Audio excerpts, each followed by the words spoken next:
It's been a long time. It's been 15 years since a Democrat was the governor of this state. Right. Why are you the Democrat for this job? Well, I don't think it really ought to be about a red team or blue team. Most people think leadership is about bringing people together to get things done.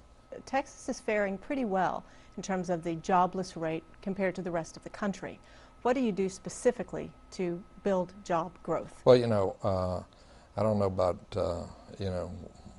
but there's about 1 million people unemployed for the first time in the history of the state. That affects everybody. It also affects everybody when, according to one recent study, we're #1 in minimum wage jobs, but 31, and the percentage of our adults that have, where the jobs require a college degree. What I can do is I can create a good business climate in the state, like I did in the city of Houston, which led to major metropolitan areas in job growth. I built businesses, I met payroll. We'll take advantage of the fact that we've always been for free enterprise in this state.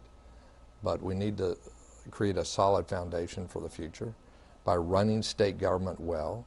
Rick Perry almost doubled the payroll taxes on small businesses this year because they failed to plan ahead in the state budget and the unemployment insurance trust fund. That wouldn't happen when I was governor. We'd run it like a business. And we need to educate and train our citizens. Right now, in our public schools, they're learning to take multiple choice tests rather than learning critical thinking and reading and writing or vocational and technical education. The budget deficit you mentioned. Right. We've reported it to be $18 billion. I know there's some disagreement as to what that number actually is. What do you do to fix it? Well, you look under the hood. The first thing you do as governor to fix it is be candid with the people of Texas. Look, you have the Republican Speaker of the House, the Republican Chairman of the House Appropriations Committee, the Legislative Budget Board that's giving briefings to state officials about the $18 billion budget hole. And Rick Perry, our current governor, doesn't seem to have a clue. We need somebody who has had business experience who can bring good business skills to state government and squeeze the value out of dollars. And that's what I did at the city of Houston. So after you plan that, get that straightened in your mind there, what do you do? What do you cut? How do you choose? I'll tell you what we did with the city of Houston when we're facing something when I came into office like that. You do it from the bottom up. You meet with the employees. If people are going to retire, then you don't just cut the budget by that amount, but you don't replace those people, and then you reallocate the work to make sure that the customer service gets done. You stop running government like a political patronage machine.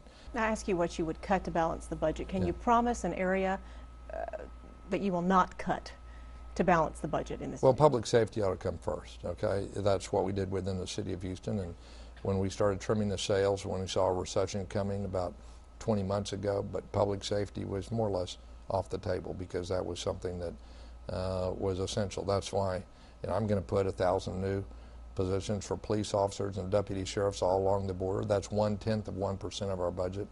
That's a high priority. You ought to fund your priorities first.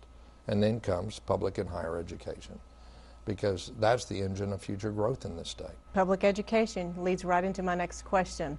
What are the first three things that you do as governor for education to improve it here? The bipartisan bill that Rick Perry vetoed that had the support of the business community, that was sponsored by a House Republican, to improve opportunities for pre-kindergarten education, programs that's been shown to work.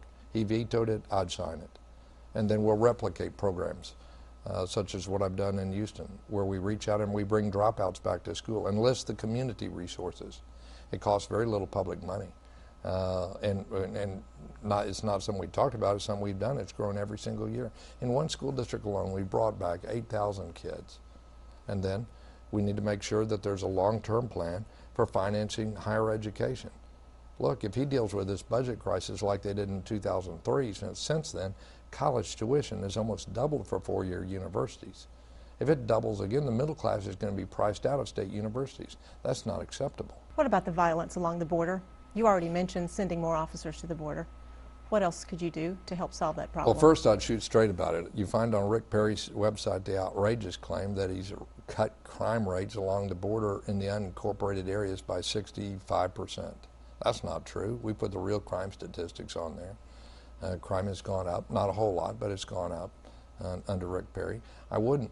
He's been complaining about border security every time there's an election. But whether it be under President Obama or the 8 years under George W. Bush, he failed to get the federal resources that we need. That's why sheriffs representing 98% of border Texans, are supporting me for governor. I've had law enforcement reporting to me. We dropped the crime rates to the lowest level in decades. We have a detailed border security plan, and it all starts with not having National Guard who can arrest people. I mean, it's better that than nobody, but to have people who are deputy sheriffs and police working in the local communities on the beat, patrolling, developing sources of information, people who know the residents, they know the terrain, people who can speak in 2 languages, working along the border, to make sure that the gang members and the narco-traffickers know that things won't be safe for them on this side of the border. How do you position Texas in the immigration reform that has been going on in this country? What do you do differently here? Well, you know, I'm not going to start by giving running commentary on every federal issue, but it takes a bipartisan leadership. I think the governors from Texas to California, Texas, New Mexico, Arizona, California, instead of being this partisan squabbling, ought to try to work together as a team, because we have some common issues, and this is a fast-growing part of the country. I think we need what's called something similar to federal impact aid when there's a military base, a formula to defray the cost so that it's not just a Texas border, it's a national border. And we need reality-based policies, obviously, that distinguish between somebody who's, you know, worked and paid taxes and kids are citizens on one hand, and somebody who's a gang member on the other. Let's get to an issue that I know affects everyone. I know you have traffic in Houston. Yes.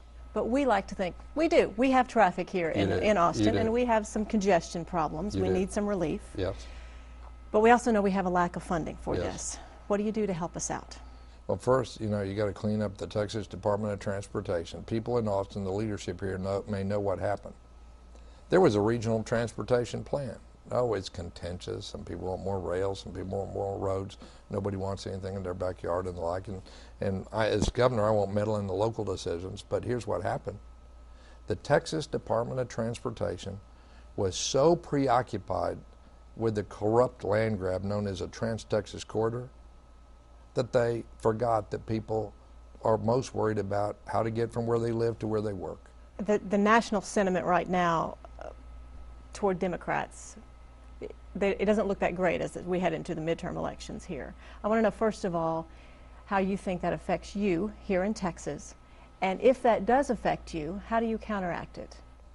Well, you know, maybe I'm not a typical candidate. I've always, you know, I've not been a career politician. Was mayor of Houston for 6 years. We had people that are part of my campaign team, part of my administration, Republican, Democrat, Independent.